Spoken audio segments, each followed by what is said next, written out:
আর এবার কৃষ্ণ কল্যাণীতেই ভরসা তৃণমূলের। সম্প্রতি মন্দিরে পুজো দিয়ে প্রচারে বেরোলেন বিধায়ক কৃষ্ণ কল্যাণী। মূলত আদিকালী মন্দিরে পুজো দিয়ে প্রচার শুরু করলেন রায়গঞ্জের বিধায়ক কৃষ্ণ কল্যাণী মহাশয়। কৃষ্ণ কল্যাণীতেই ভরসা যেমনটা দাবি করা হচ্ছে তৃণমূলের পক্ষ থেকে। আর এদিকে মন্দিরে পুজো দিয়ে শুরু করলেন প্রচার। রায়গঞ্জ লোকসভা থেকে প্রার্থী ঘোষণা হলো সম্প্রতি। আর সেই রায়গঞ্জ লোকসভা কেন্দ্রে প্রার্থী ঘোষণার ক্ষেত্রে কৃষ্ণ কল্যাণীর নাম ঘোষণা করলেন মমতা বন্দ্যোপাধ্যায় এবং অভিষেক বন্দ্যোপাধ্যায়। মূলত এই ঘোষণা হয়েছিল 10 তারিখ ব্রিগেডের সেই জনগর্জন সভায়। আর তারপর থেকেই জোর কদমে শুরু হলো প্রচার। আজ বন্দর আদিকালী মন্দিরে পুজো দিয়ে প্রচার শুরু করলেন বিধায়ক কৃষ্ণ কল্যাণী। এ বিষয়ে আমরা আরো বিস্তারিত জানবো আমাদের প্রতিনিধি বিক্রমের কাছ থেকে। বিক্রম, এই মুহূর্তে কি দেখতে পাচ্ছ সেখানে? দেখো, এই মুহূর্তে কিন্তু এলাকার লোকজন কিন্তু প্রচুর লোকজন জমায়েত হয়েছে রায়গঞ্জবাসী, এবং ইতিমধ্যেই কিন্তু বিধায়ক কৃষ্ণ কল্যাণী বন্দর আদিকালী মন্দির থেকে পূজা দিলেন এবং দিয়ে কিন্তু তার পাশে কিন্তু দেওয়াল লিখন করলেন। এবং দেওয়াল লিখন করার পাশাপাশি তিনি কিন্তু এলাকায় পদযাত্রা করছে এবং এরপরে কিন্তু চলে যাবে বিধায়ক কৃষ্ণ কল্যাণী লোকসভার যে ক্যান্ডিডেট হয়েছে এই বছরের, সে কিন্তু চলে যাবে এখন করমদিঘির রসাখোয়া থেকে কিন্তু আবার পদযাত্রা শুরু করবে। সেই করমদিঘি রসাখোয়া থেকে শুরু করে এবং রসাখোয়ার টোটাল এলাকা কিন্তু পরিদর্শন পদযাত্রা করে একদম করমদিঘিতে উঠবে। এই যে পদযাত্রা তিনি আজকের থেকে যে শুরু করলেন, লোকের কিন্তু সমাগম কিন্তু প্রচুর হয়েছে এবং প্রচুর লোক কিন্তু তাকে সাপোর্ট করছে। এবং আজকে কিন্তু ঢাক ঢোল বাজিয়ে কিন্তু পূজা দিলেন কিন্তু লোকসভার ক্যান্ডিডেট কৃষ্ণ কল্যাণী। এবং তার পাশাপাশি যেটা আমরা দেখতে পেলাম, প্রচুর কিন্তু মানুষ কিন্তু এখানে এসেছে।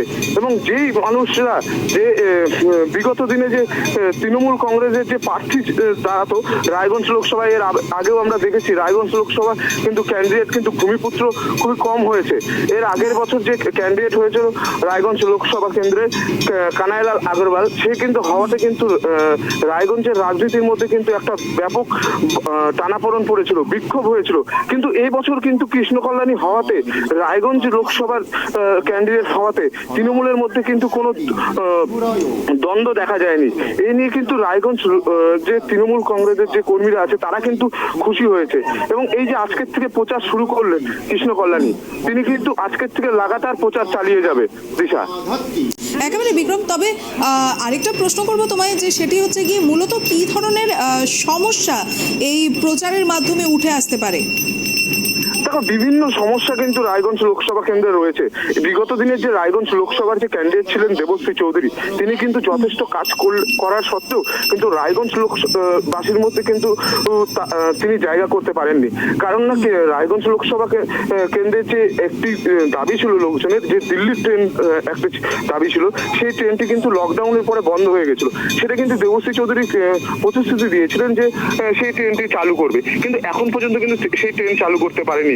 এবং রায়গঞ্জ লোকসভার কিন্তু বিভিন্ন কাজ বাকি রয়েছে, যেমন রায়গঞ্জের ফ্লাইওভার নিয়ে একটি সমস্যা রয়েছে রায়গঞ্জ লোকসভা, আমাদের রায়গঞ্জের টাউনের যে ফ্লাইওভার রেলের, সেই একটি অসুবিধা রয়েছে। এবং রায়গঞ্জ বারসই যে একটা সড়ক পথ হওয়ার কথা ছিল, সেই সড়ক পথও কিন্তু লোকসভার ক্যান্ডিডেট দেবশ্রী চৌধুরী বলেছিল।